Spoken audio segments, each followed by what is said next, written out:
তো আমাদের কোশ্চেন এই কয়টা পড়তে হবে।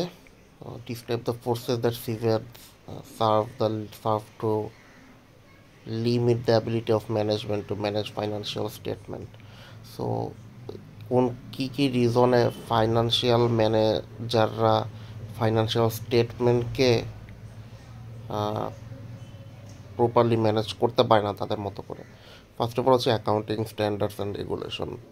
তো কোম্পানিদেরকে তাদের ফাইন্যান্সিয়াল স্টেটমেন্ট তাদের নিজেদের মতো না বানায় আইএফআরএস বা গ্যাপের মতো বানাইতে হয়। এক্সটার্নাল অডিটিং থাকে, অডিটররা আসে চেক করে যে তারা কোনো দুই নাম্বারই করছে কি না।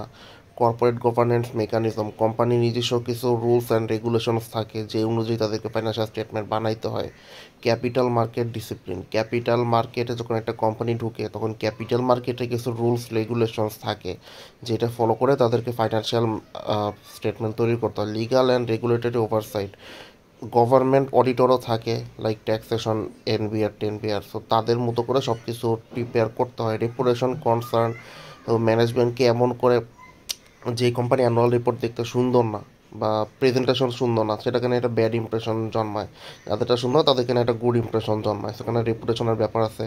ইন্টারনাল কন্ট্রোল সিস্টেম, কোম্পানি নিজস্ব যে ইন্টারনাল কন্ট্রোল থাকে তাদেরকেও ডিসিশন নিতে হয় যে তাদেরকে কিভাবে এটা মানে আউটপুট দিতে হবে। সো এতগুলো ফোর্সের কারণে এই ম্যানেজমেন্টের ফাইন্যান্সিয়াল স্টেটমেন্ট ম্যানেজ করাটা একটু ডিফিকাল্ট হয়ে যায়, কারণ সবারই মন রক্ষা করতে হবে এখানে। Explain why financial statements are important to the decision making process in financial analysis. তো ফাইন্যান্সিয়াল স্টেটমেন্ট কী জন্য ডিসিশন মেকিংয়ে ইম্পর্টেন্ট ফাইন্যান্সিয়াল অ্যানালাইসিসের ক্ষেত্রে। ফার্স্ট অফ অল হচ্ছে অ্যাসেসমেন্ট অফ ফাইন্যান্সিয়াল পারফরমেন্স। তো লাইক এইসব জেড স্কোর, তারপরে হচ্ছে রোই ডিকম্পোজিশন, রেশিও অ্যানালাইসিস, এগুলোর মাধ্যমে আমরা ফাইন্যান্সিয়াল পারফরমেন্স কী অবস্থায় আছে একটা কোম্পানি সেটা দেখতে পারি।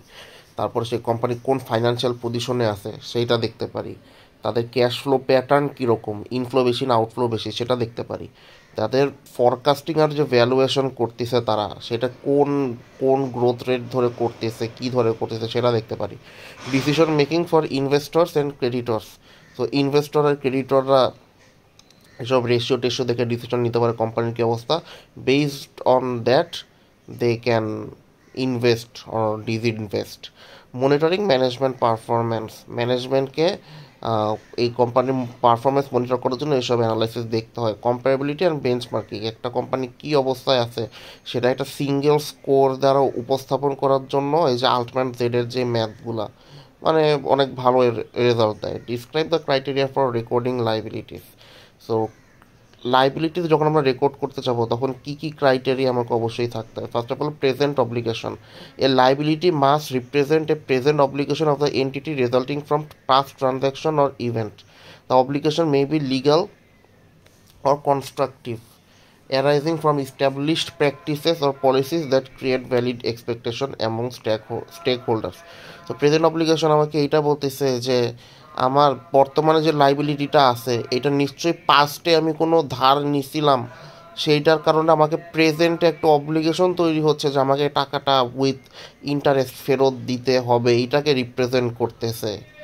এটাকে বলা হচ্ছে present obligation. Probable future sacrifice of economic benefit, ফিউচারে হয়তো আমি একটা ইকোনমিক বেনিফিট পাইতাম কিন্তু ফিউচারে আমাকে সেই টাকাটা ইন্টারেস্ট সহ ফেরত দিতে হবে, যেটা আমাকে আমার ইকোনমিক বেনিফিটস বা আমার প্রফিটাবিলিটিকে কমাই দিবে।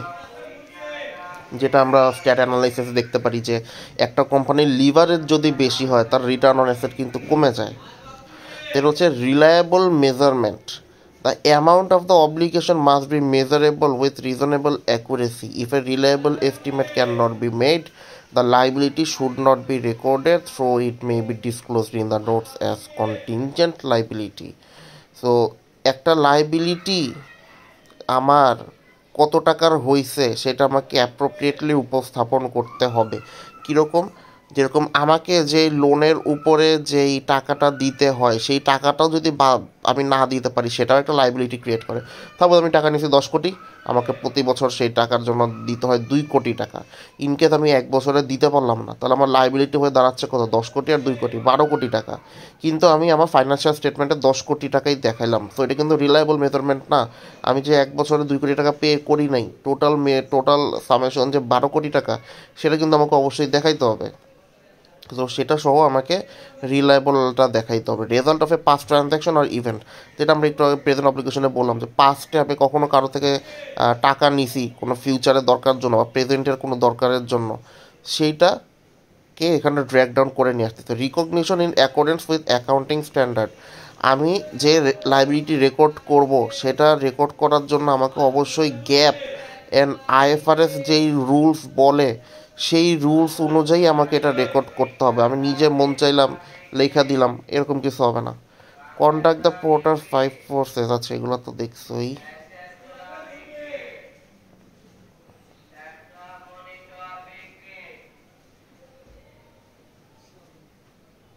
ওকে, দেন হচ্ছে এইটা, what approaches would you use to estimate the value of brands and goodwill, what assumptions underline this approaches. So কোনো কোম্পানির বা ব্র্যান্ডের গুডউইল মানে হচ্ছে তাদের সুসম্মান, সুসম্মান, ওই যে কী জানি একটা ইউজ করতাম আমরা, ফাইন্যান্সিয়াল স্টেটমেন্টে ছিল সম্মান জাতীয় কিছু,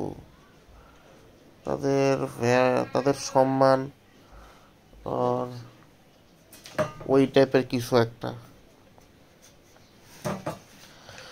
এখন এক জিনিস ধরতে পারছো, এখন এইটা দুইটা প্রাইমারি অ্যাপ্রোচে ক্যালকুলেট করা যায়। একটা হচ্ছে ইনকাম বেসড অ্যাপ্রোচ আর একটা হচ্ছে মার্কেট বেসড অ্যাপ্রোচ। তো ইনকাম বেসড অ্যাপ্রোচ আমাকে কি বলে, this approach estimates the value of A brand or goodwill based on the present value of the future economic benefits অ্যাট্রিবিউটেবল to the asset. মানে income based আমাকে এইটা বলে যে আমার ফিউচারে কোম্পানি কী পরিমাণ ক্যাশ ফ্লো বা ইনকাম জেনারেট করবে, সেটাকে ডিসকাউন্টেড করার পরে আমি প্রেজেন্টে যে ভ্যালু পাবো, মানে সে টার্মিনাল ভ্যালু, সেটার উপরে ডিপেন্ড করে আমি আমার এন্টারপ্রাইজ ভ্যালুকে ক্যালকুলেট করবো। এই যে বলে often involve future DCF, future cash flow, যেটা থেকে আমি লাস্ট বছরের ওই টার্মিনাল ভ্যালুকে ধরে দেন আমি হচ্ছে করে দিব, বলবো যে এটা হচ্ছে আমার কোম্পানির ভ্যালু। সো এখানে আবার অ্যাজাম্পশনের কী কী আছে, future cash flows অ্যাট্রিবিউটেবল to the brand or goodwill can be reasonably estimated. আমার যে ফিউচার ক্যাশ ফ্লো হবে সেটা কিন্তু আমাকে রিজনেবল, মানে আমি যেটা যেই রেট দ্বারা ডিসকাউন্টেড করব, যত পিরিয়ড পর্যন্ত করব, সেগুলো কিন্তু রিজন থাকতে হবে যে আমি কেন এটা করতেছি, right? A suitable discount rate can be determine that reflects the risk of those cash flows. A suitable discount rate, এখন আমার সুইটেবল ডিসকাউন্ট রেট কী হইতে পারে, সেই weighted average cost of capital, right? অথবা আমার জিডিপি গ্রোথ রেট থেকে একটু কম হবে, লাইক আমার জিডিপি গ্রোথ রেট হচ্ছে 10%, আমি ডিসকাউন্টেড করবো 9% দিয়ে, like this. The asset will continue to generate economic benefit over it's useful life. So আমার কোম্পানির যে অ্যাসেট আছে সেটা তার পুরো জীবনের শেষ পর্যন্ত আমাকে ইনকাম জেনারেট করে দিবে। Market conditions and competitive dynamics affecting cash flows remain relatively stable. এখন আমার কোম্পানি, এখন আমার যে কম্পিটিটর আছে বা বিভিন্ন যে মার্কেট কন্ডিশন আছে, লাইক ম্যাক্রো ইকোনমিক ফ্যাক্টরগুলো আছে, এগুলো আমরা সবসময় স্টেবলই ধরবো। লাইক ইনফ্লেশন 10%, আমি ধরে নিব নেক্সট 10 বছরে 10%ই থাকবে, এটা 8%ও হবে না, 12%ও হবে না। ওকে, দেন হচ্ছে market based approach explanation, this approach estimates value by comparing the asset to similar assets that have been sold or licensed in the market. তো এইটা আমাকে বলতেছে যে এই অ্যাপ্রোচটা এস্টিমেট করে আবার একটা যে অ্যাসেট আছে, লাইক আমার একটা কেক বানানোর মেশিন আছে, মার্কেটে আরেকটা কেক বানানোর মেশিন আছে, সো ওইটার প্রাইস কত, ওইটার প্রাইসের সাথে এইটার প্রাইস কত, এই দুইটার প্রাইসের কম্প্যারিজন বা সিমিলারিটি দেখে আমি আর কি বলবো যে আমার ভ্যালু হইতেছে এইটা। সো যেমন ধরো একটা কোম্পানির কাছে অ্যামোলেড ডিসপ্লে বানানোর মেশিন আছে স্যামসাংয়ের কাছে, যেটার দাম হচ্ছে গিয়ে সাপোজ $100 বিলিয়ন। আমার কাছেও একটা অ্যামোলেড ডিসপ্লে বানানোর মেশিন আছে যেটার দাম হয়তো আমি $20 বিলিয়ন দিয়ে কিনছিলাম কারণ চিপ, কিন্তু যেহেতু মার্কেটে ওটা $100 বিলিয়ন সেল হতেছে, আমি বলবো আমারটাও $100 বিলিয়ন। যেটা আমি আরও আমার আইএম দিয়ে যদি বলি, আমার আইএম এর দাম হচ্ছে 9,000 টাকা, মার্কেটে বিক্রি হয় 9,000 টাকায়, কিন্তু দারাজে সামহাও আমি এটা 1,500 টাকা দিয়ে কিনে ফেলতে পারছি।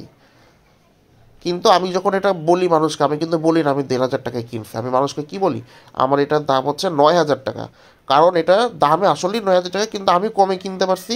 I don't know how, and they also do not know how, মানে আমি কিনতে পারছি।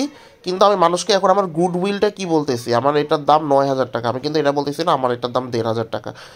Same sheet goes for market base approach explanation. Assumption কি, relevant and comparable market transaction exist, মানে আমি যে অ্যাসেটটা কিনতেছি সেটা হচ্ছে গিয়ে মার্কেটেও সেল হবে, এরকম একটা অ্যাসেট হবে। The market prices of comparable assets reflect fair value and are not distorted by special circumstances.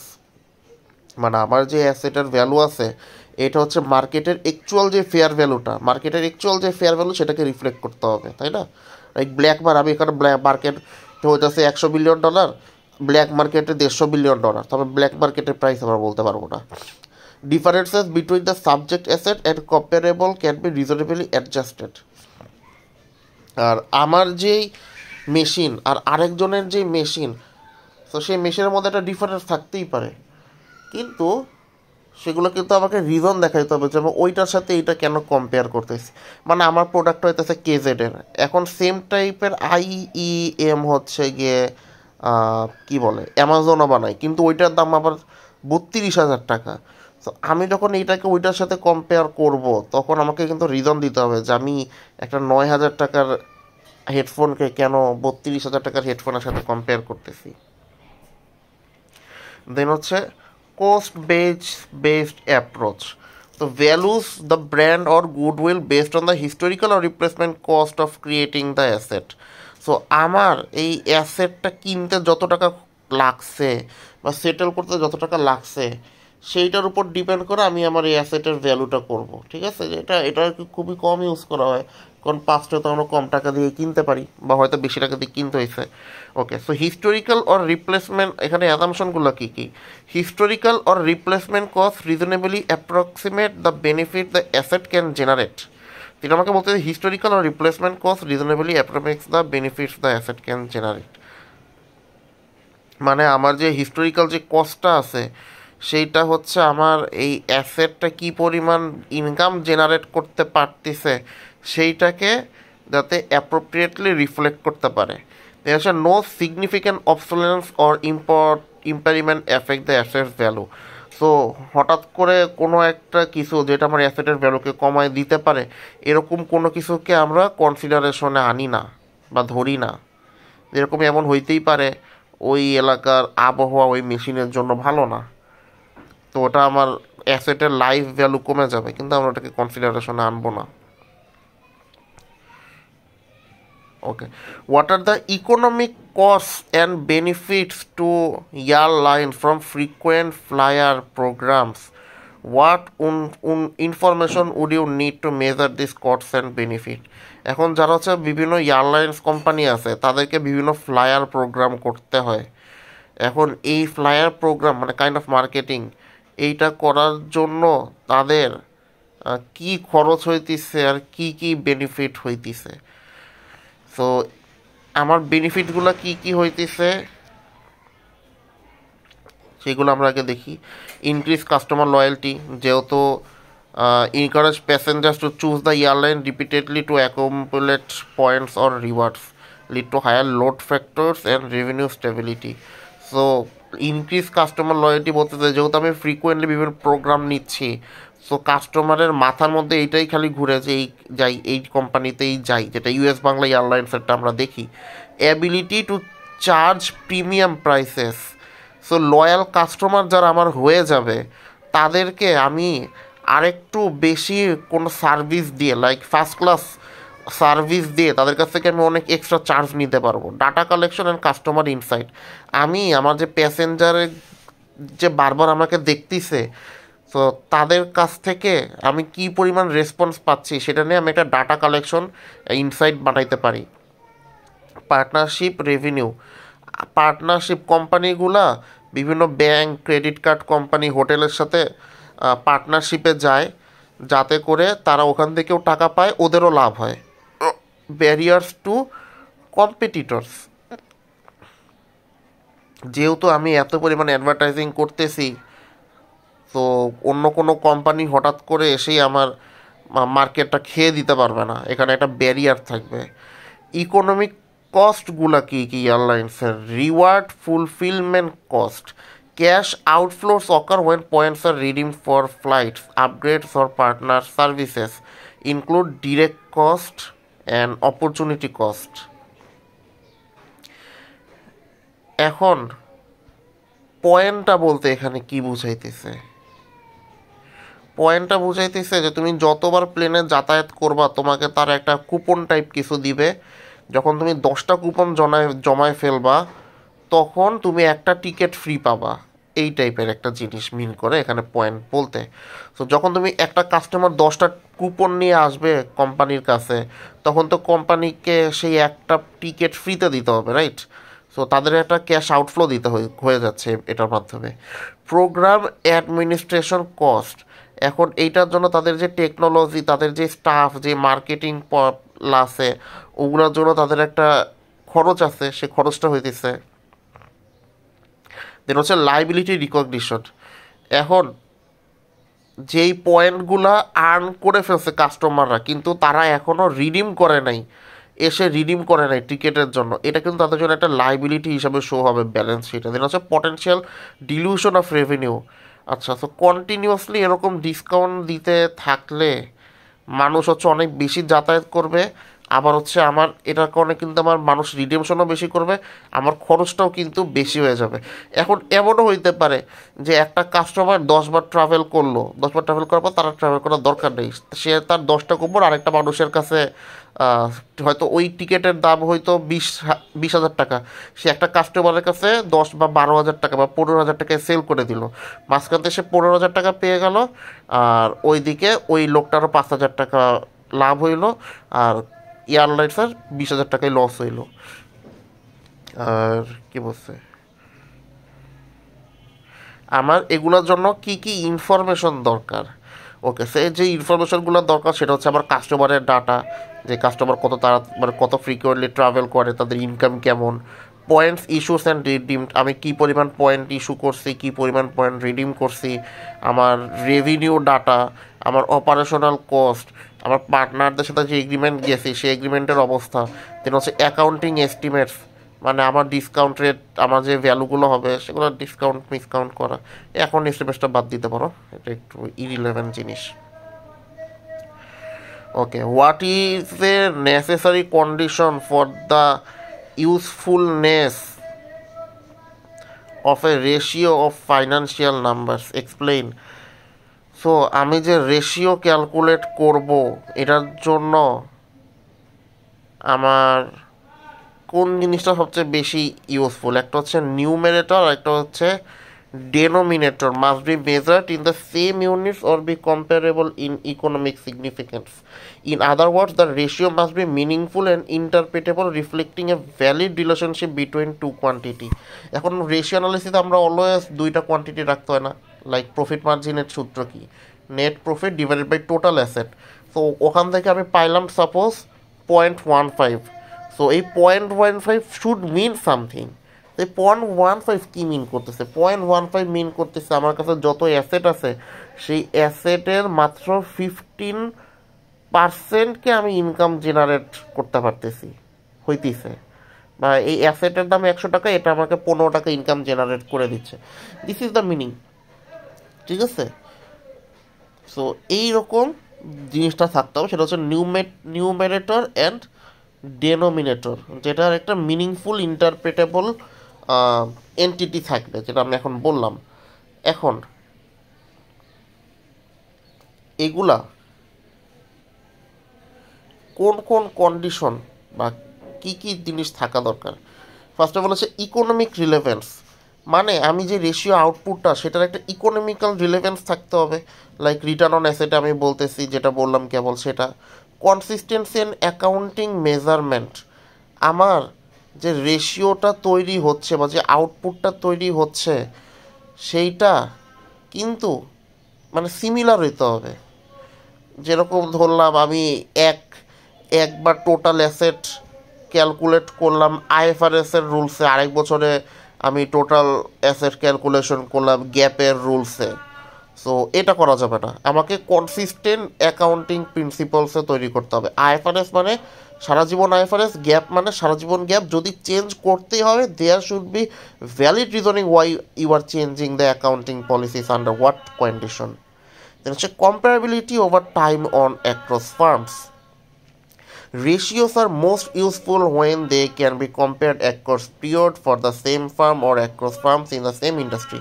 তো এটা আমাকে বলতেছে যে আমার এক বছরে মানে আমি যে ইটা পাইতেছি, রেশিও আউটপুটটা পাইতেছি, এটা যদি আমি আরেক বছরের সাথে কম্পেয়ার করতে পারি। তো এই বছরে আমার আমার রেশিও আসলো সাপোজ 0.12, তার আগের বছর আসছিল 0.09, তার আগের বছর আসছিল 0.05, তার আগের বছর আসছিল 0.04। তো দিস কি মিন করতেছে যে আমার কোম্পানির প্রফিটেবিলিটি ওভার দ্য পিরিয়ড বাড়তিছে। তো এটা আমাকে এটাই বলতেছে যে আমার কম্পারেবিলিটিটা থাকতে হবে, বা অন্যান্য ইন্ডাস্ট্রি বা অন্যান্য কোম্পানি প্রফিটেবিলিটির সাথে আমার প্রফিটেবিলিটি মিলায় দেখব যে কারদের প্রফিটেবিলিটি বেশি ভালো। Avoiding misleading relationship. সো আমার বিভিন্ন রেশিওর কোনো আইটেম মিক্স করা যাবে না। যেরকম আমি হয়তো রেভিনিউ কোনো একটা রেশিওতে লাগবে, সো আমার রেভিনিউয়ের সাথে আমি আবার ইনভেন্টরি যোগ করতে পারবো না টার্নওভার রেশিওর জন্য। রেভিনিউ মানে রেভিনিউই, পরে সেল হবে unsold inventory, end of the period inventory, ওটা পরে সেল হবে পরের ব্যাপার। এখন তো আমাকে এটা রেভিনিউ বা টাকা জেনারেট করে দেয় নাই, তো আমি এটাকে তো এখন রেভিনিউর সাথে যোগ করতে পারবো না বাবা। সো এরকম অ্যাভয়েড মিসলিডিং ইনফরমেশন, যেটা আমি করি, রিলেশনশিপ তৈরি করা যাবে না। দেন বলতেছে what are the steps in conducting a discounted cash flow. আচ্ছা, এটা তো বলা হয়েছে।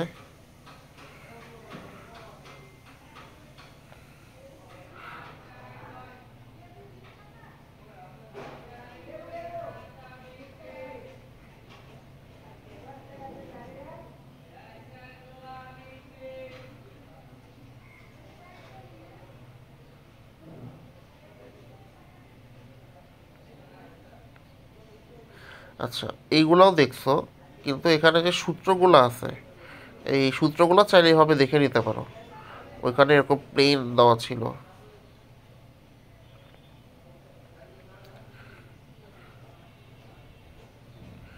ম্যাথ এটা করা হয়েছে।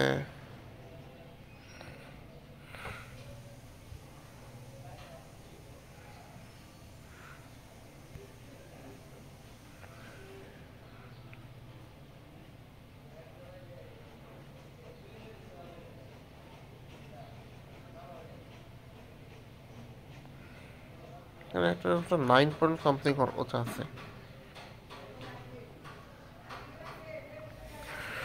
Okay, how do market multiples such as enterprise value versus income before interest and tax, DA stands for what জানি না, and PS ratio help in the valuation of a company? So কখন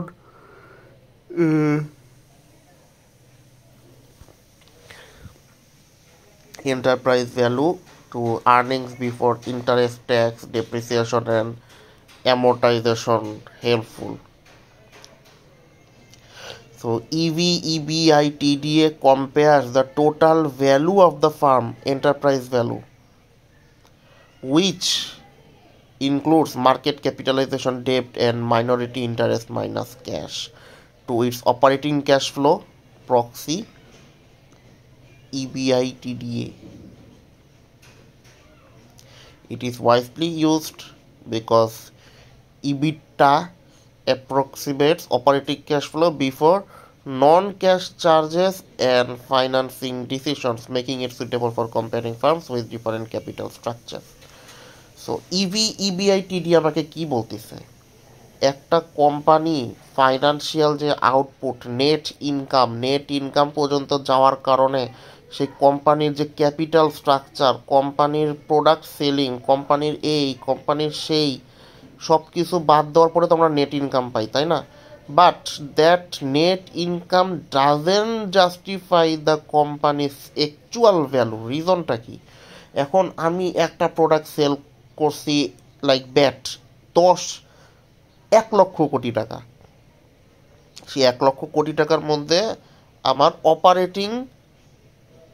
expense operating expense হয়েছে আমার মাত্র 1,000 কোটি টাকা।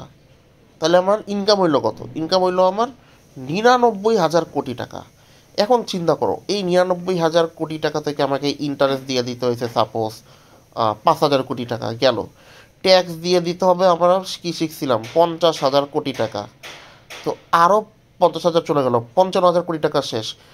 ডেপ্রিসিয়েশনে মনে করো আরও 10,000 কোটি টাকা শেষ। অ্যামোর্টাইজেশনে মনে করো আরও 20,000 কোটি টাকা শেষ। শেষ করতে করতে লাস্টে গিয়ে আমার নেট ইনকামে দেখাতে হতেছে মাত্র 10,000 কোটি টাকা হয়তো বেঁচে থাকতেছে। সো এই 10,000 কোটি টাকা কি একটা কোম্পানির ভ্যালু হওয়া উচিত? মানে যেটা অপারেটিং ইনকাম তাদের এত বেশি হওয়া উচিত? হওয়া উচিত না। কারণ তাদের ইনকাম কিন্তু অনেক বেশি, অ্যাকচুয়াল ইনকাম অনেক বেশি, 99,000 কোটি টাকা। সো ইভি বাই ইবিআইটিডি আমাকে বের করতে এইটা করে যে আমার কোম্পানির অ্যাকচুয়াল ভ্যালুটা আসলে কত হইতেছে, রাইট? যখন ওই জিনিসগুলো আমার থাকবে না। আর এগুলো কি প্রস অ্যান্ড কনস জিজ্ঞাসা করছে?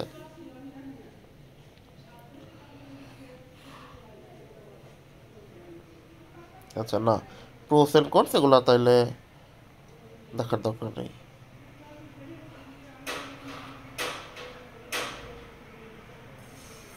আচ্ছা, সো এটা হেল্পফুল কেন? এটা হেল্পফুল হচ্ছে গিয়ে আমরা কোম্পানির অ্যাকচুয়াল ভ্যালুটা বুঝতে পারি, আর আমরা এটা বুঝতে পারি আমাদের কোম্পানি কি ভালো অবস্থায় আছে নাকি খারাপ অবস্থায় আছে।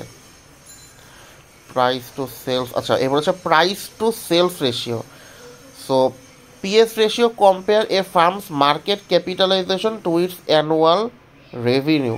It is useful for companies with little or negative earnings such as startup or firms in early growth stage. How it helps in valuation?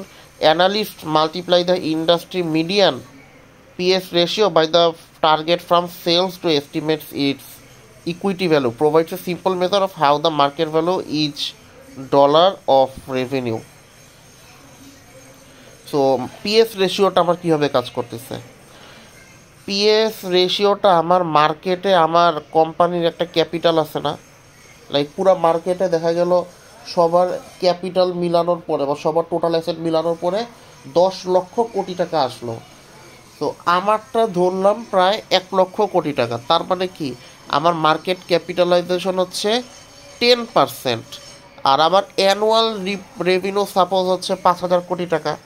তাহলে আমি যদি 0.10 ভাগ 5,000 দেই, আমার পিএস রেশিও আসবে 0.00002 কোটি।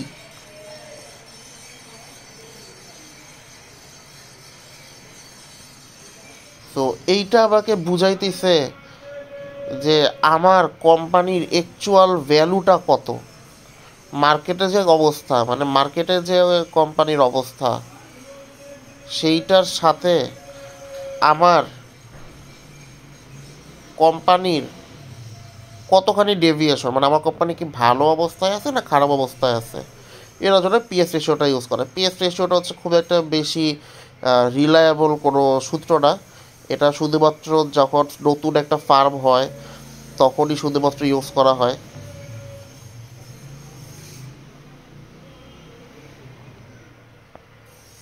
এই দুটোই ছিল।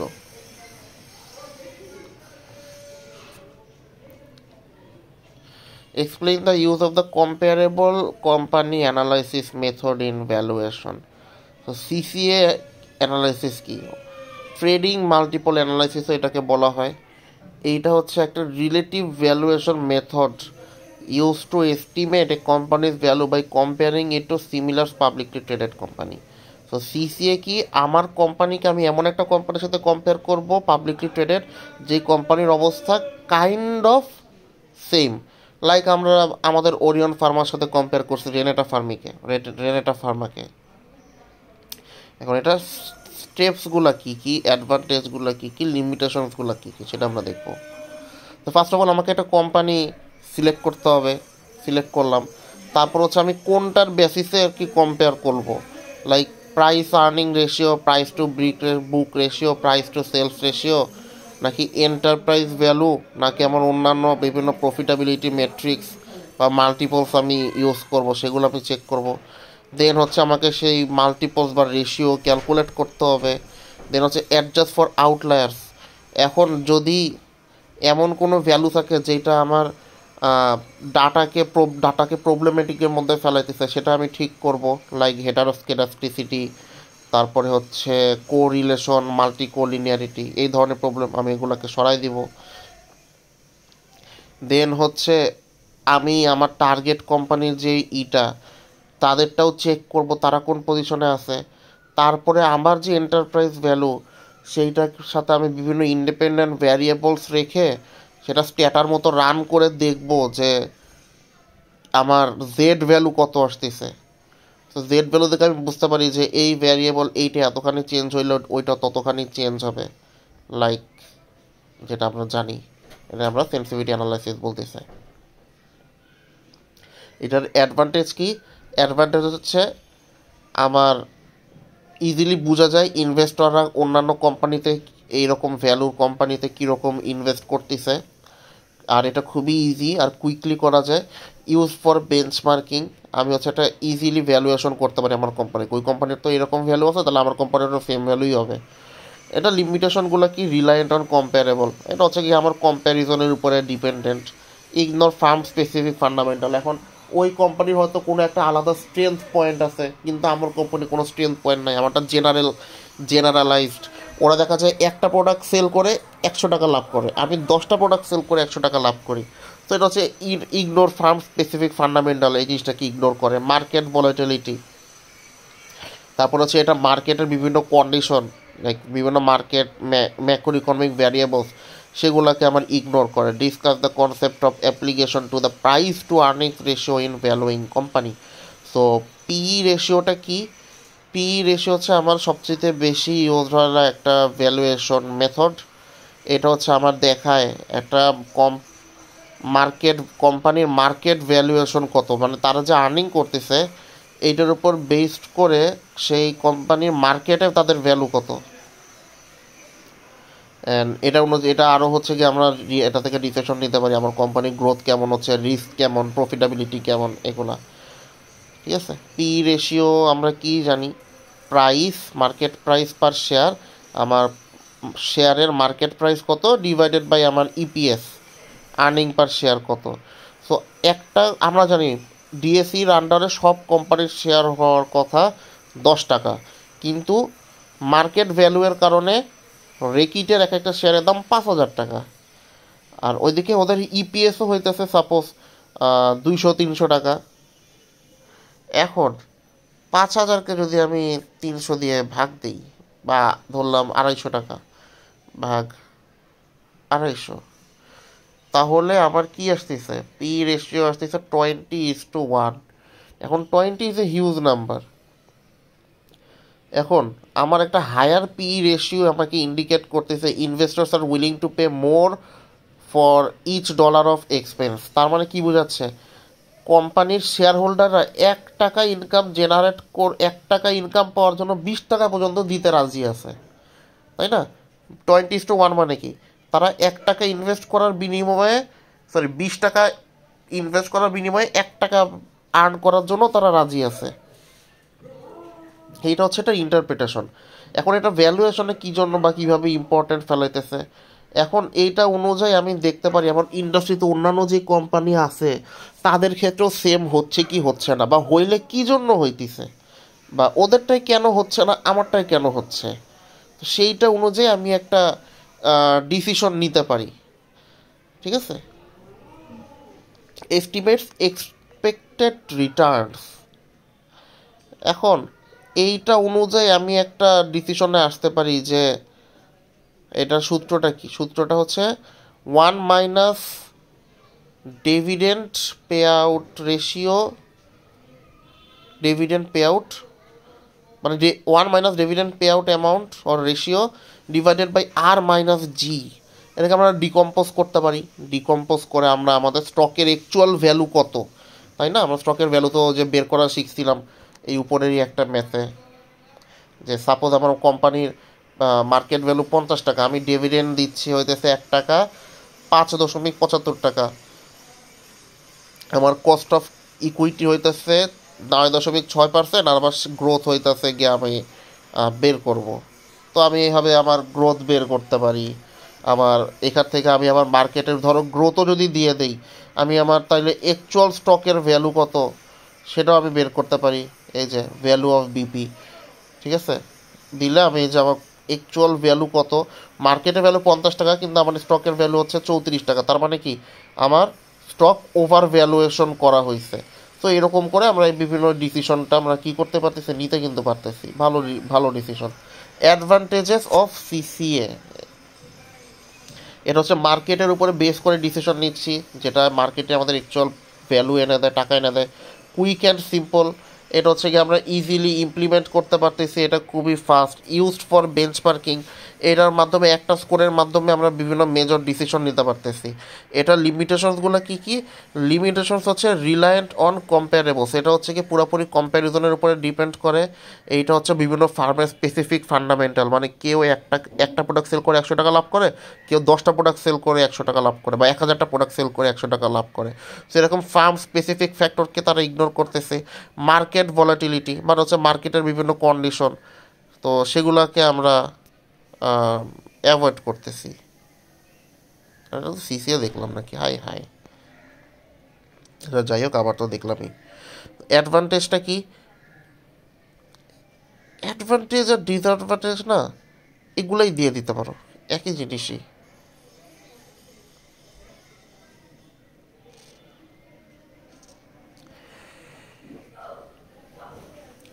এই যে এখানে আবার যে কোম্পানির specific factor like that to equity ratio দেখা হয় না। ইপিএস হচ্ছে earnings can be volatile or subject to accounting policies, মানে পি হচ্ছে কিছু কিছু সময় মিসলিডিং হইতে পারে, কারণ মার্কেট ভ্যালু তো মানুষের সাপ্লাই অ্যান্ড ডিমান্ডের উপরে ডিপেন্ড করে। হঠাৎ করে মানুষ এই কোম্পানিকে বয়কট করে দিল লাইক কোকাকোলা, তখন তো মনে করো এটা একটা মিসলিডিং হয়ে যাবে।